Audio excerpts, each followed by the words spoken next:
Hi friends, this is Mainak Misra and welcome back to my channel. The third wave of coronavirus is pretty much there. It is not over yet.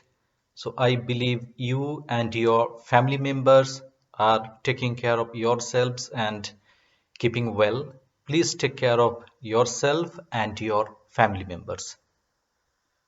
Today I will be discussing with you about a great epic film directed by none other than Andrei Tarkovsky, and the film is Andrei Rublev. Andrei Tarkovsky's epic poetic and deeply religious film Andrei Rublev is a great character study of a great artist, a great Russian icon painter, Andrei Rublev. However, Tarkovsky did not intend this film to be a historical or biographical film. He wanted to unravel the life experiences of a great artist that shaped and inspired his art and artistic manifestations. He wanted to analyze the poetry of the timeless icons that he painted. The film shows medieval Russia in the early 15th century, and multiple incidents are from early 15th century Russia, like Tatar invasions, pagan rituals, and rivalry amongst princes. In one hand, the film shows the atrocities like rape, raid, murder, betrayal, revenge, punishment. On the other hand, it shows peace, love, compassion, brotherhood, and deeply rooted Orthodox Christian faith. Now let me discuss with you about the film. In the first episode, 1400 summer, three monks named Andrei, Kirill, and Danil, who have left Andronikov monastery for Moscow. During a heavy downpour, they take shelter in a village barn where a jester or skomorok is entertaining the villagers by mocking at the state and the church. After some time, few soldiers arrive there, knock him unconscious, smash his musical instrument, and take him away. In the second episode, 1405 to 1406, Kirill visits the workshop of great painter Theophanes the Greek, where Theophanes is deeply inspired. He admires Kirill's talent, his wisdom and knowledge, and he invites Kirill to paint the Cathedral of Annunciation in Moscow. Initially, Kirill refuses, but then he accepts only if Theophanes personally visits Andronikov monastery and invites him in front of other monks including Andrei Rublev.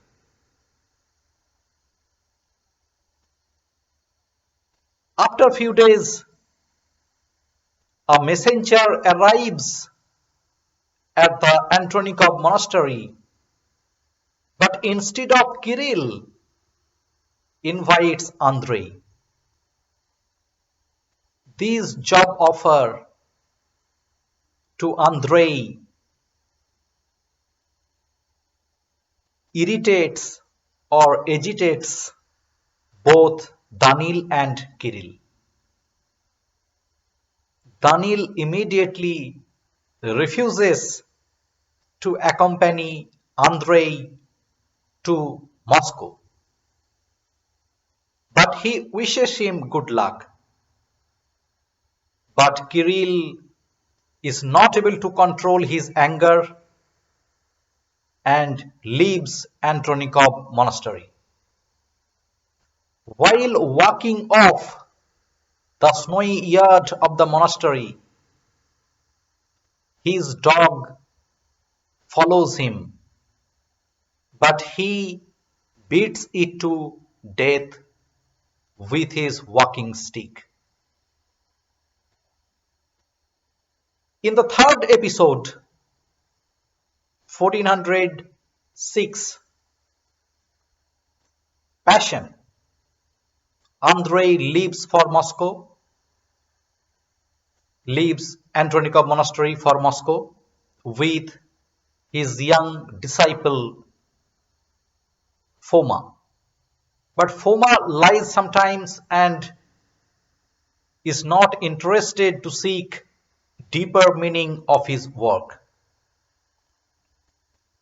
In the forest, suddenly they meet Theophanes the Greek,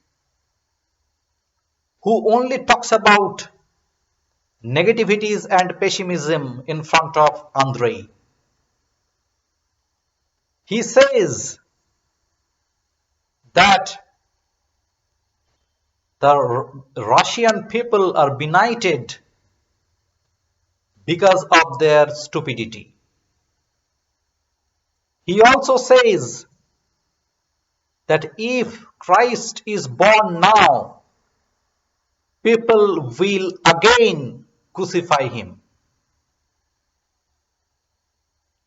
Andrei despises him and preaches love, peace, compassion, brotherhood, and sympathy.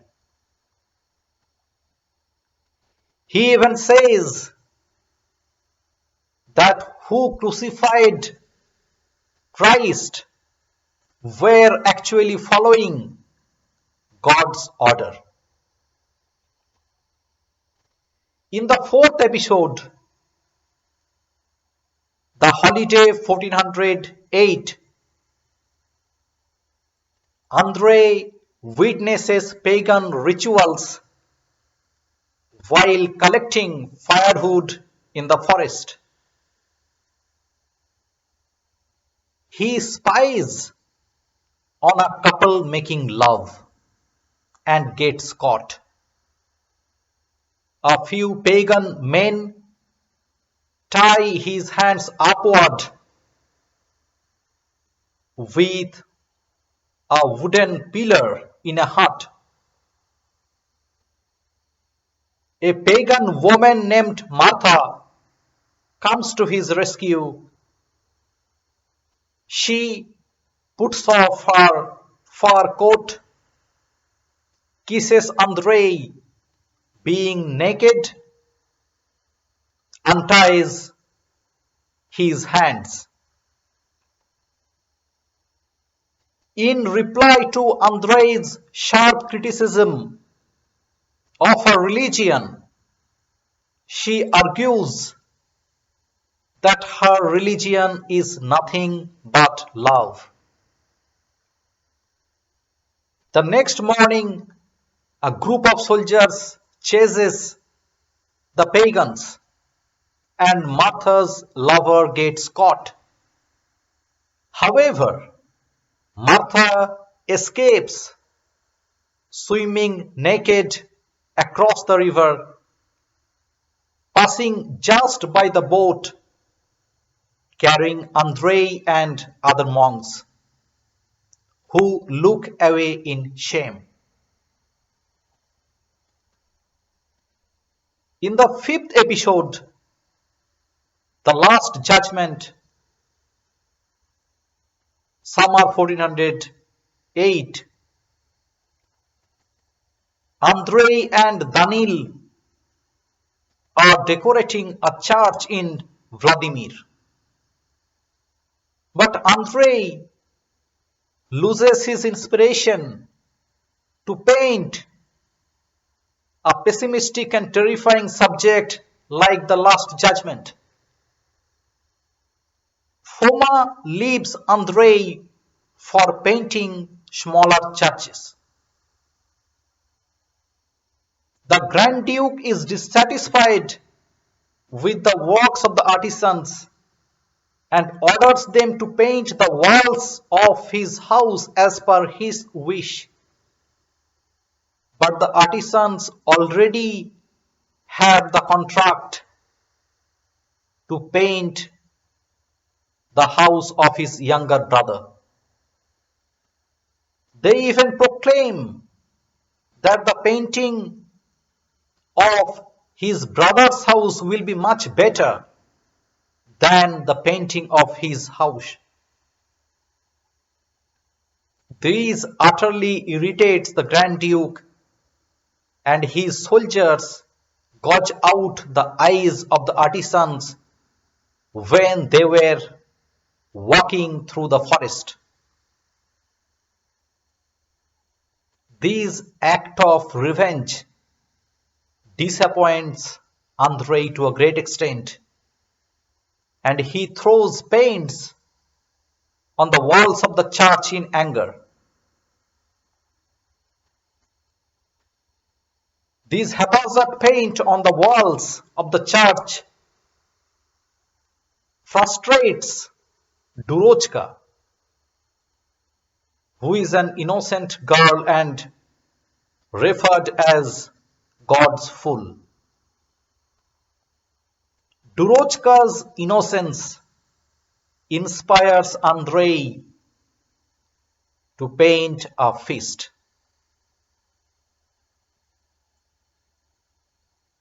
In the sixth episode, Raid 1408 Autumn, the Grand Duke's brother forms an alliance with a group of Tatars and raids Vladimir. The beautiful town, as beautiful as a flower, is completely devastated by these atrocities. The innocent civilians are killed, women are raped, the buildings are set on fire, and all the paintings of Andrei on the walls of the church are destroyed. The magnificent town turns into a devastated land. The only two persons who are alive are Andrei and Durochka. Andrei saves Durochka from getting raped by a Tatar by killing that Tatar. He repents his crime and takes a vow of silence. Durochka goes completely insane witnessing these atrocities and violence. She is seen tying the hair of a dead woman while the snowflakes are falling down over the destroyed church.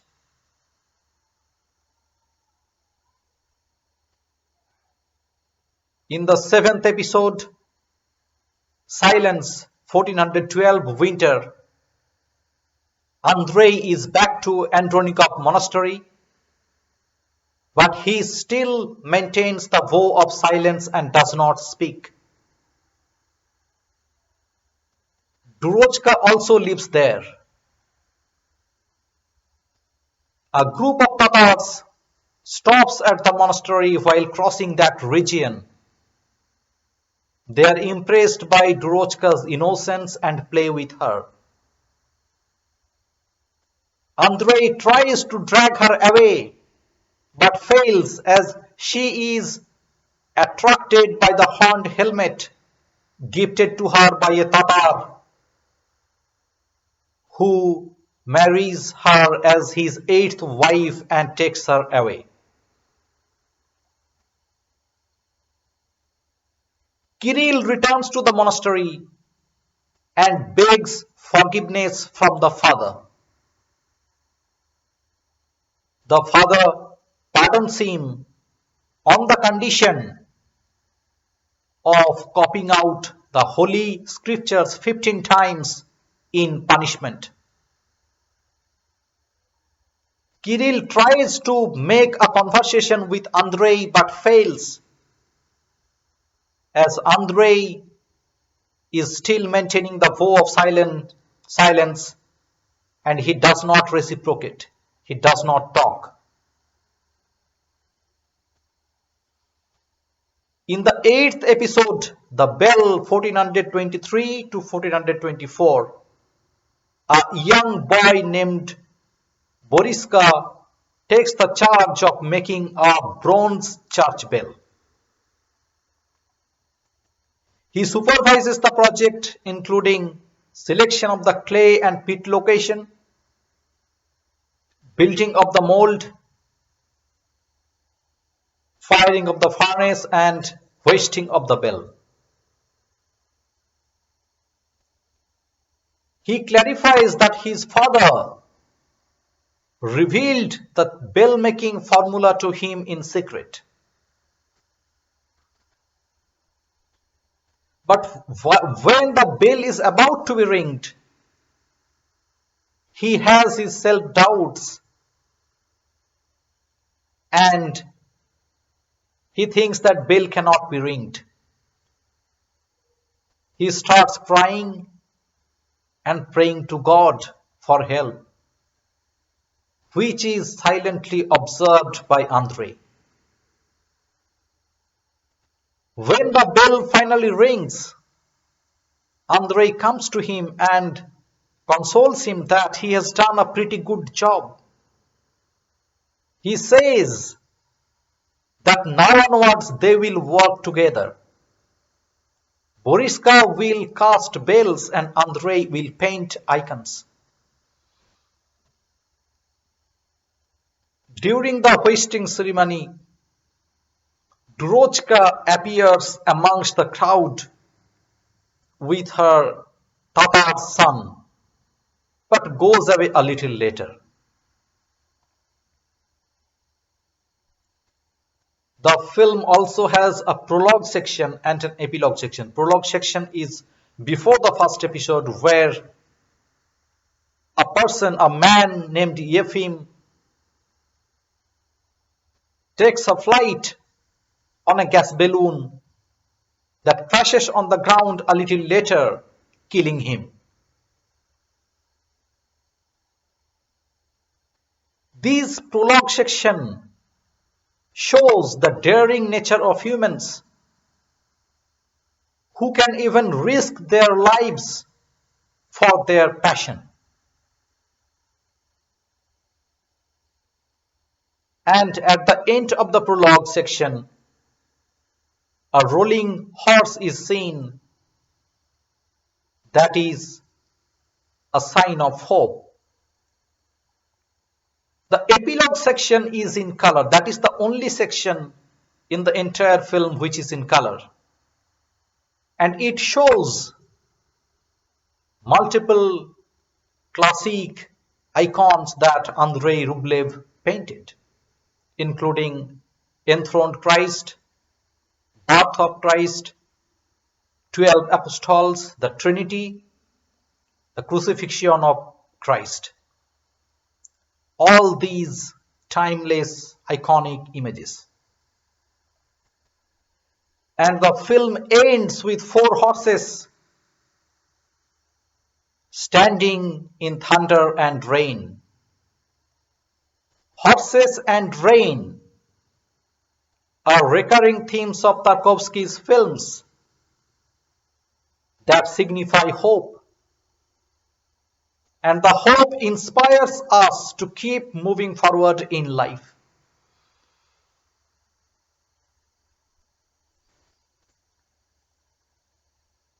Andrei Rublev is a deeply religious film.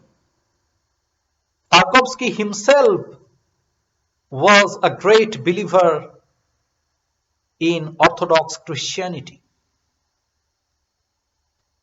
And Anatoly Solonitsyn, who plays Andrei, looks like exactly Jesus Christ throughout the film. Much like Christ, Andrei Rublev preaches love, peace, compassion, brotherhood, sympathy. Tarkovsky portrayed the character of Andrei Rublev just like a replica of none other than Jesus Christ. Even though the title of the film is the namesake of Andrei Rublev, he does not do anything heroic in the film.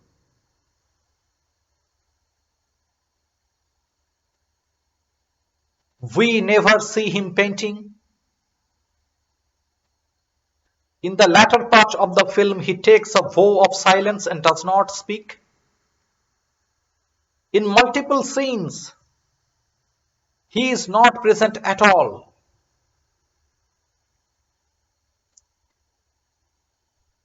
Tarkovsky did not intend this film to be a historical or biographical film.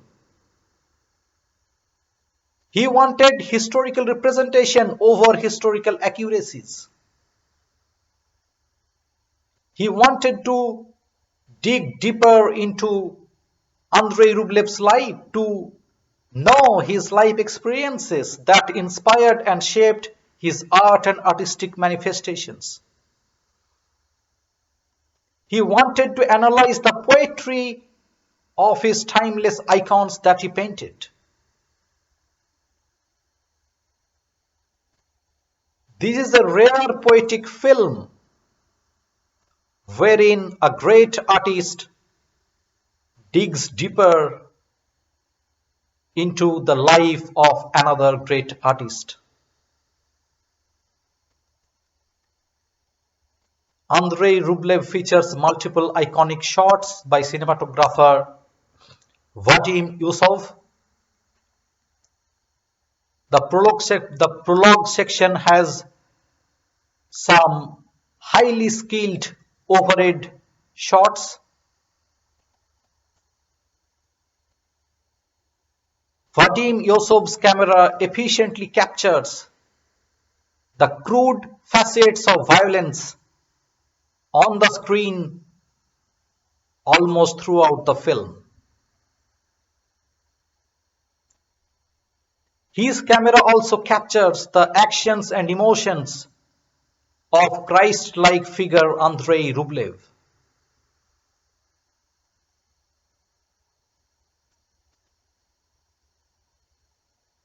The music by music director Ovchinnikov, Vyacheslav Ovchinnikov, is fantastic, and the music resonates with the hardships of ordinary Russian people in the early 15th century. Remarkable Background score have been used in multiple iconic scenes like pagan rituals, Tatar raid, and Christ's crucifixion. Soviet authorities barred this film to be screened in competition at the Cannes Film Festival. However, it was screened out of competition at the 1969 Cannes Film Festival, where it won the FIPRESI prize, and it is ranked constantly amongst the most important films ever made. I hope that you have already seen this film, and I'm sure that you have seen this film. If not, please watch this film and support my channel. Please subscribe to my channel, press the bell icon so that you do not miss regular updates. And if you have any comment, please put it down below. That's all. Thank you for watching this video. And until I make the next one, thank you and bye.